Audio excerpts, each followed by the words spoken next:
Voilà, vous êtes quelqu'un qui s'y connaît dans cet environnement. Aujourd'hui encore, il y a nécessité de changer cette pelouse. Et vous êtes là, c'est quoi votre travail?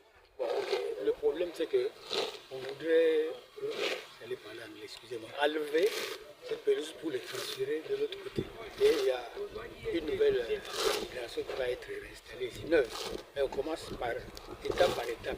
Il faut d'abord enlever, essayer de corriger la surface qu'on appelle base, ici, remettre le nouveau matériel. Et vous avez quelle charge de ce qui est fait ici?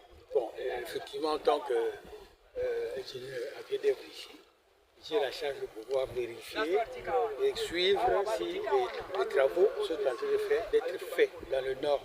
Voilà, parce que j'en ai la connaissance par rapport à ces travaux ici. Merci.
Démonter l'ancienne pelouse et aplatir le terrain, prendre des mesures et installer le tout nouveau et en même temps le temps de transférer l'ancienne pelouse au niveau du terrain annexe. Donc c'est un peu ça la situation. Donc on doit compter au grand maximum 3 mois. Ça c'est rien que pour l'aire de jeu.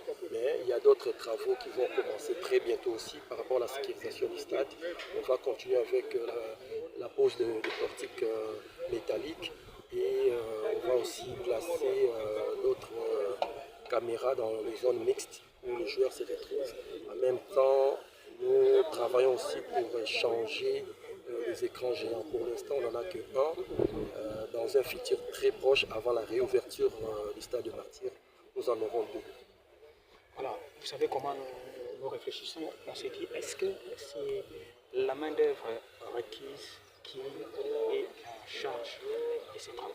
L'entreprise qui prend en charge ces travaux, est-ce que c'est une entreprise experte? Est-ce qu'elle a déjà fait ses preuves ailleurs? Ou des fois on s'est dit, comme c'est le Congo, c'est une première pour cette entreprise à qui on confie un tel marché?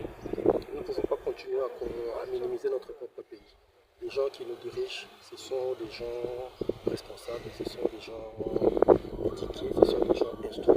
Ils ne peuvent pas faire des choses simplement parce que, comme on commence à dire ces derniers temps, nous sommes Congolais. Le fait d'être Congolais, on doit être fier d'être Congolais. On ne peut pas dire des choses comme quoi, parce que non, c'est une entreprise qualifiée. Parce qu'avant la signature du contrat, moi-même personnellement, j'ai eu la chance d'aller en mission en Afrique du Sud avec le ministre des Sports, Maître Nous nous sommes déplacés, nous avons visité l'entreprise, nous avons vu le côté, comme on dit, capacité technique et financière de l'entreprise. Donc c'est une entreprise qui a déjà œuvré, qui a déjà travaillé dans plusieurs stades en Afrique. Mais étant congolais, comme notre ministre c'est un responsable, les gestionnaires des stades c'est un responsable, on avait donné aussi nos conditions. Comme quoi la main-d'œuvre qui devait travailler avec l'entreprise doit être une main-d'œuvre locale. Au sein du stade de Martyrs, il y a plusieurs cellules, il y a plusieurs départements. Nous avons aussi notre cellule génie civil. Ce sont les agents du stade en génie civil qui sont affectés au niveau du stade, qu'on a donné à l'entrepreneur pour travailler avec. Donc tous ces agents, ce sont les agents congolais et ce sont des agents qualifiés. Leur prise en charge? Leur prise en charge, ce sont déjà des agents de l'État qui sont payés par l'État. Au niveau du stade, ils ont leur prime de prestation. Donc, au moment où je parle, ils travaillent, ils font leur travail. Mais nous sommes humains. On sait que l'entreprise qui a gagné ces marchés, s'il devait ramener la main-d'œuvre extérieure, il allait payer ses agents. Donc j'ai aussi négocié pour qu'on puisse payer ceux qui sont en train de travailler. Donc ils seront pris en charge par l'entrepreneur. Chaque 2 semaines, chacun aura son enveloppe et chaque jour, on doit respecter le principe du travail. Donc l'heure du début du travail, dans temps de pause, donc quand on dit temps de pause, ça veut dire pause déjeuner, ils doivent manger et temps de rentrer à la maison. Donc ils doivent travailler 6 jours sur 7. L'effectif, on sait qu'en termes d'effectif, c'est vraiment bien loin. Pour l'instant, on a commencé d'abord avec 10 personnes et le temps de démonter. En attendant aussi que la nouvelle pelouse arrive. Donc c'est dans les conteneurs, c'est pas à côté. Donc à force qu'on va avancer, on pourra rajouter le nombre